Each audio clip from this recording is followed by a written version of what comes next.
Hello and welcome to Isinglass.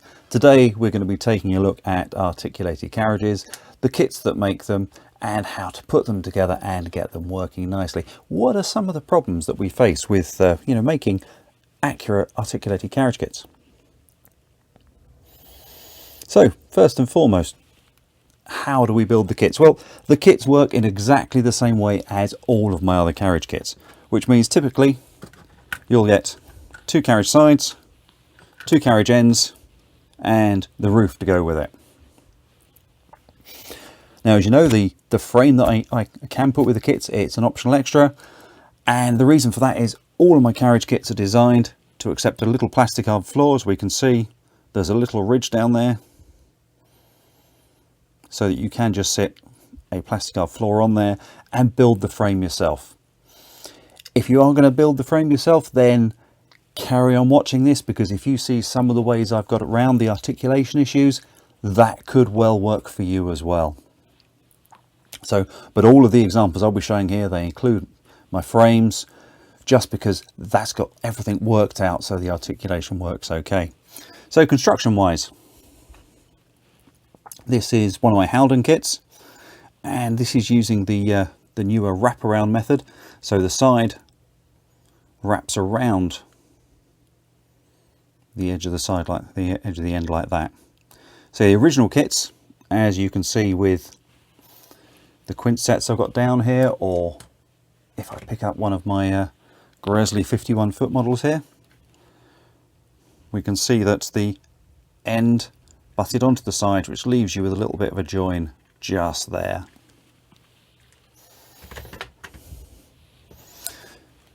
So the only thing you need to watch out with these is, as with any kit, there has to be a starting point, and if I run my fingers down, we can feel that this edge has got knobbles on it. That's where it was attached to the build plate. So that end will need a little bit more cleaning down than the finishing end just there. So with the finishing end, that'll go together. It's actually got a fairly nicely worked out design there, and it ends just where it needs to be, which is the carriage end is just about flush with the side, and the beading stands a little bit proud. On the other end, there'll be more cleaning up to do, and you'll see that the carriage side probably stands clear of the end by about 1/4 millimeter, and that's just to allow the the printing process a little bit of leeway in how it functions, whether or not there's a little bit of snapping that happens as the parts are cleaned off the printer. I will do a more detailed construction video of the wraparound sides at a later date. So, carriage articulation. What are the issues we face? Well, in real life, the carriages were spaced at a shade over 1 foot apart, which in 4mm scale, that means just a shade over 4mm gap between the carriages. Now, this Howden set, it's not a particular diagram, it's just two GN diagram 281s. I've just thrown them together for fun for today. So I've set them at about 4mm apart, and using prototypical articulation, which is there's a single point in between the two carriages with a 4mm gap that just about clears a radius 3 curve. They're not quite clashing with each other, but I think you'd want to take that curve very gently indeed. Now the Howdens, as you can see, they're about sort of 39 foot long, the carriages. That's quite short compared to any of the later Gresley carriages. The longer the carriage, the more gap you need in order for it to get around a curve. So, whereas with these two, I've included just that 5mm gap. Normally, I go for a 10mm gap between carriages, just so that it can actually be used on most layout curves. If you've got a straight up and down layout, you're probably going to have far fewer problems, although you may still get issues running in and out of the yard at each end. So let's take a look at the Haldens there.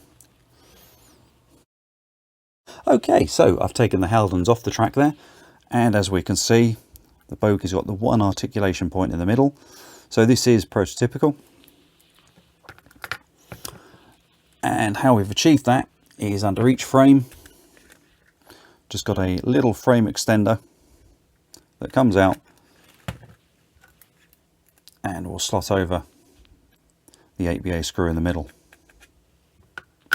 Now these aren't my normal frame extenders, and as I said, the reason is the Halden carriages are quite short. We can get away with that almost prototypical gap. If we're looking at articulating Gresley carriages, you'll have a longer frame extender giving you about a 10mm gap. Now as you can see, these are simply screwed on. If I open up the carriage, we can have a look inside there. There's a little nut inside.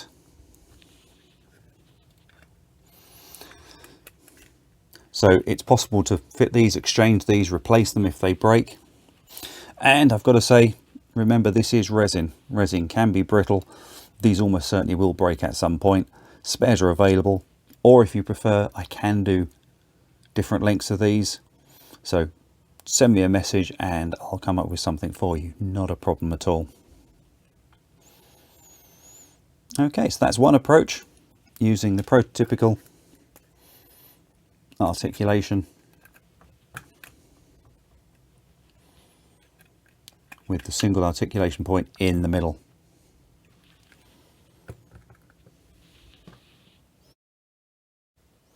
Okay, so I've also got the outer vehicles of a Great Eastern Quint set up here. Now as we can see, this is quite happily going round a radius 1 curve. I say happy, there's still daylight between the carriages, but they are very close to clashing there, so it's still not ideal. Now on the straight, we've actually got a gap of about 8mm, which is over scale. May not be a problem for you, but it's getting better. It's less than the 10mm that you'd need if we were using the prototypical centre point articulation. So how have we worked this one? Let me remove this from the track and we can show you.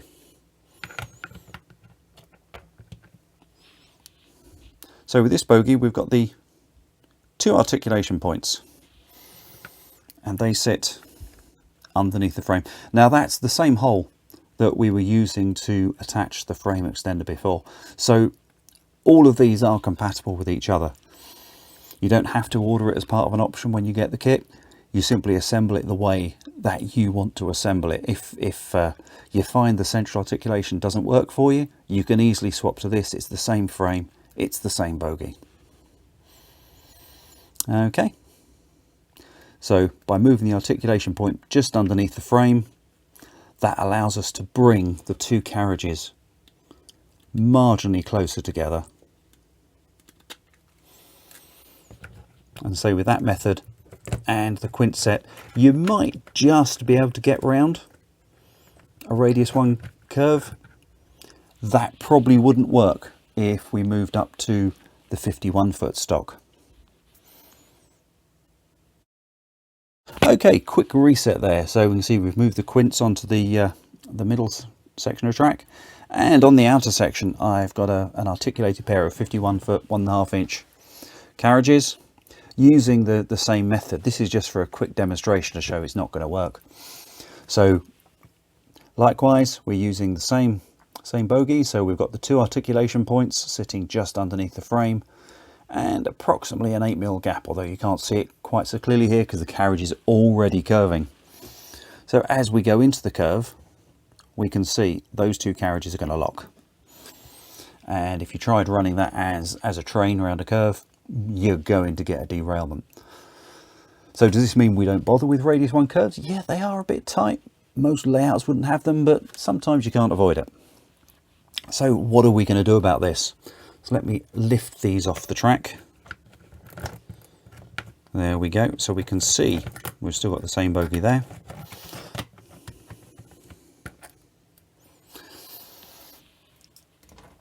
And let's go for our next option. So this is where we start getting into close coupling. And the system I've opted for is, it's a German company called Simoba. And they provide us with, it's actually from the HO world, these little sprung plates, which help spread the carriages as they go into a curve. Now, this is where we do need to start having options as you purchase a kit, because it needs a separate bogie. Most importantly, I mean, the holes are actually marginally further apart. So I think we're looking at 25mm instead of about 21. But most importantly, the hole in there is actually square. It's not round, and it's square because that's what the post needs in order for it to function.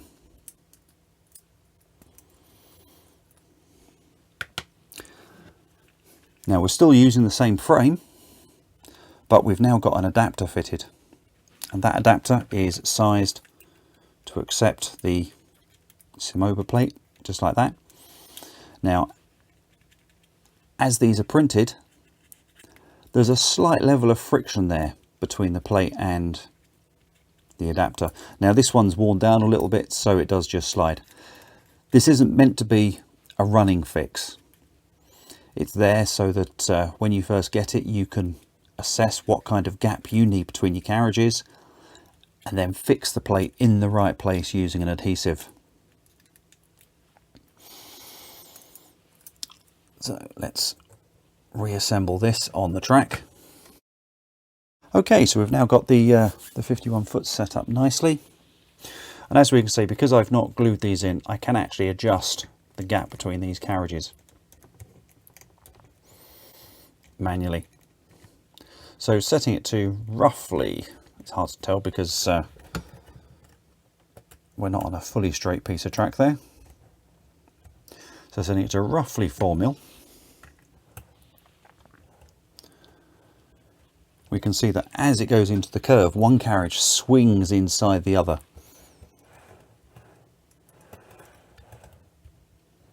And then separates out nicely.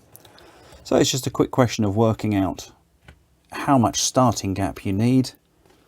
So we can just give that a fraction of a millimetre more, just to make sure we've got enough clearance for that to work around. Now, as I mentioned, the problem we got here is the Simoba close coupling posts are obviously something I cannot manufacture. So there's a supply issue here. I try and keep a small stock, but when I need more, I have to order them in from Germany. And say the world we're living in now versus a few years ago means getting stuff through customs can take longer than you expect. So hopefully I'll keep a good supply of them. If I haven't got them, DCC Supplies are the main UK importer. Give them a shot as well, see what they can do. So as my kits come out, they've got 3 different ways of being articulated depending how you want to go about the process. So we've either got the fixed central articulation point, we've got the under frame articulation, which works quite well for some of the shorter vehicles, or as we start going up into the longer vehicles, so the 51 foot stock, the Leeds Quint Diner, which I'm working on at the moment. I've got 3 out of the 5 carriages almost sorted. Hopefully have that released in the not too distant future. And of course, when I get on to doing that, the coronation set, where we've got the longer carriages, will almost certainly need the close coupling to make that work properly. It means we'll actually be able to get down to the close to scale separation between carriages and still be able to work around the curves people typically use on their layouts. So thank you for watching. If you've got any comments, any questions, either email me, pop them on the YouTube, or contact me on Facebook, contact me by Messenger. Okay, thank you for listening. This has been Us and Us Models, and we'll see you again soon. Bye bye.